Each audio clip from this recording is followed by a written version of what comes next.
Bonsoir et bienvenue dans l'invité. J'ai le plaisir d'accueillir ce soir Anne Borlée. Bonsoir. Bonsoir. Ça va bien? Très bien.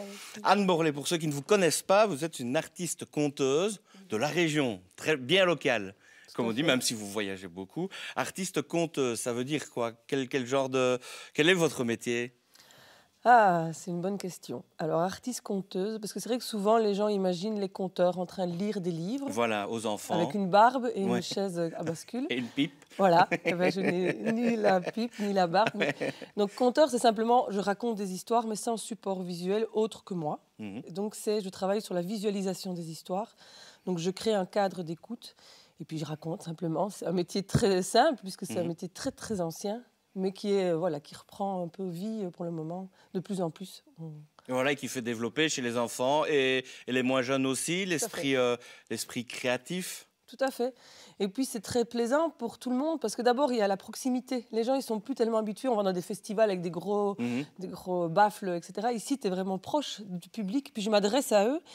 Et en plus de ça, il y a la possibilité pour celui qui reçoit l'histoire de se créer tout un univers.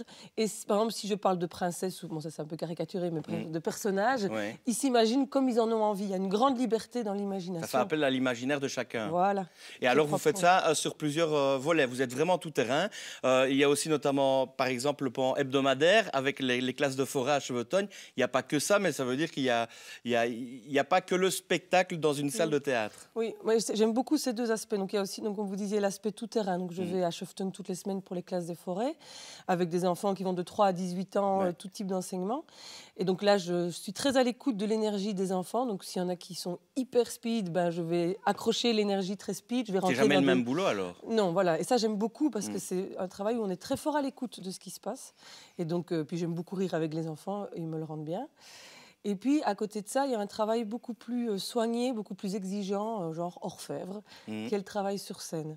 Et là, c'est vraiment deux choses presque différentes. La création de spectacles, on va dire entre guillemets, avec le tout nouveau aussi, qui s'appelle Baba Yaga. Oui. Alors, c'est quoi Baba Yaga? Donc, Baba Yaga, d'abord, ce que j'ai envie de dire, puisqu'on est dans la région, c'est que ça a été coproduit par la Maison de la Culture de Marchand-Famenne. Donc, on a reçu un très grand soutien de leur part, ce qui est assez inédit dans le milieu du conte, qui est un art en émergence. Et donc, mon envie, c'était de partir de cette très vieille histoire. C'est une très vieille histoire russe, qui s'appelle Vassilissa au départ, et qui parle de ce personnage de Baba Yaga, qui est un personnage fantastique, qui est un personnage... qui n'est pas humain, qui nous dépasse et qui représente en fait la sorcière. Et c'est l'initiation de la jeune fille Vassilissa qui est vraiment... ça a un peu ressemblé, sa biographie doit ressembler un peu à celle de Cendrillon. Donc c'est une jeune fille qui est vraiment très dévastée de l'intérieur et qui va pénétrer le territoire sacré de la grande Baba Yaga et elle va se faire initier. Voilà. Voilà, alors pour ce spectacle, évidemment, vous n'êtes pas toute seule sur scène, déjà, il faut le dire, puisque vous faites appel aussi, ce spectacle fait appel au monde musical. Oui, alors j'aime bien travailler, mes deux spectacles de scène principaux sont avec mon compagnon Gilles Crémer, parce que justement sur le travail, sur la scène, où on a vraiment le temps de se déposer, etc., je trouve que c'est hyper important la musique. D'abord, les gens, c'est comme les films. En fait, le conteur, c'est très proche du réalisateur de cinéma, mais version intérieure. Oui, il faut créer un monde. Mais on est vraiment dans la même ambiance. recherche. C'est ça. Donc je cherche à créer une atmosphère. Je fais un casting de personnages. Je me dis tiens, elle va être comment Vassilissa, la jeune fille. Elle va être comme ça, comme ça, comme ça. Sa mère, son père. Je refais de la recherche documentaire, historique, pour planter mes décors dans des bons endroits, les lumières et tout ça. Donc c'est vraiment très très créatif. Et la musique aide vraiment à ça. Et en plus, Gilles apporte donc il est compositeur, multi-instrumentiste, donc il y a toutes sortes de musique. Et alors, il met la musique électronique au service du monde fantastique. Et donc, parce que Baba Yaga, évidemment, c'est le monde de la magie, de la sorcellerie, du fantastique. Et donc, la musique est super pour ça, quoi. Elle vient aider tout cela, justement, elle vient en support. Alors, évidemment, Baba Yaga, c'est à découvrir tout près de chez nous, au petit théâtre de la Grande Vie à Forzé, le samedi 10 mars.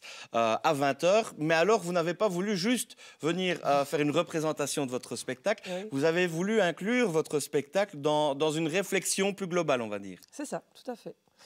Donc avec Karine Deschaux, parce que c'est le Centre culturel de Rochefort qui initie cette programmation, en partenariat avec le Petit Théâtre de la Grande Vie. Donc je connais bien Karine et puis Cécile de Bormann, la nouvelle coordinatrice de Forzé. Et donc on s'est mis autour de la table avec d'autres, hein, on était quelques-unes déjà, et on a rêvé et réfléchi autour de cette journée. Et donc je leur ai proposé, puisque Baba Yaga est une sorcière, qu'on réfléchisse autour de l'image de la sorcière, qui est aujourd'hui une image qui est encore utilisée, mais de manière grotesque. Pourquoi pas, hein, on caricature, on rit, c'est un exorcisme, hein, de pouvoir se libérer de nos peurs, mais c'est pas que ça, la sorcière. Et je trouve que c'est important de reparler de ce que c'est en fait la sorcière. Ce sont des femmes et des hommes qui détenaient des grands savoirs populaires, des grands savoirs autour de la nature, et qui ont été atrocement torturés et massacrés. Bon, ça c'est une partie, on ne va pas trop l'aborder parce qu'elle est très sombre, mais le lien est surtout fait avec la nature. Alors voilà. D'où l'écologie. Voilà, et donc on a invité à 15h30 la philosophe Charlotte Leux, qui va nous parler de l'écoféminisme. Et l'écoféminisme, c'est un mouvement qui est beaucoup plus connu dans le monde anglo-saxon et qui est un mouvement qui questionne autant l'écologie que le féminisme. Deux thèmes qui sont, pour le coup, vraiment d'actualité. En tout cas, dans le spectacle, c'est sûr. Enfin, l'écologie, c'est de manière plus détournée, mais la magie utilise beaucoup le lien à la nature. Donc, il y a ce lien-là. Et donc, l'écologie, c'est le questionnement de la domination de l'humain sur la nature. Et le féminisme, c'est le questionnement à travers le monde de systèmes où encore l'homme domine sur la femme. Donc voilà, et c'est mettre en parallèle ces réflexions, ces questionnements, ces envies de bouger les choses. Voilà, le but c'est de proposer des réflexions. Oui, tout à fait.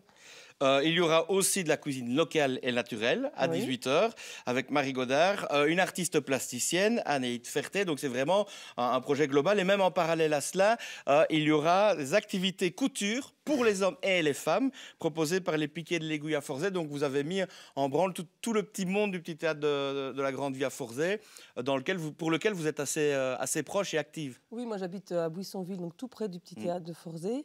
J'ai juste envie de vous dire que en fait, Anaïd Ferté, c'est aussi l'artiste plasticienne du spectacle Baba Yaga. Parce que j'avais envie, puisqu'on plonge dans la magie avec Baba Yaga, on plonge dans l'autre monde. Elle a construit toute une scénographie à l'entrée de la salle pour, comme ça, on pénètre une antre sacrée. Enfin, voilà, elle a fait un beau travail à ce niveau-là. Et elle exposera quelques œuvres. Et puis, il y aura un moment de rencontre avec elle aussi en fin de soirée.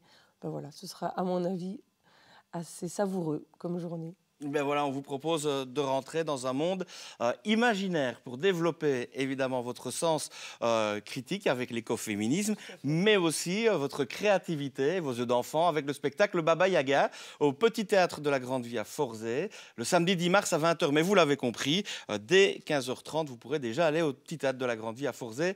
Voici le site internet, le vôtre, www.anneborlé.be. Il y a aussi www.sherpa. Non, Zarpa. Zarpa. ZHARPA.com. Voilà. Je veux juste rappeler que Baba Yaga, c'est à partir de 12 ans, donc c'est pour les ados et les adultes. Voilà. Comme ça, c'est précis. Et vous le jouerez évidemment dans d'autres régions que Forzé, mais vous pouvez déjà commencer par aller à Forzé. Merci Anne Borlé d'être venue. Merci. Merci de nous avoir suivis, évidemment. N'hésitez pas à nous contacter pour nous faire part de vos événements tout public. Voici l'adresse mail. Très belle soirée à vous sur Ma Télé.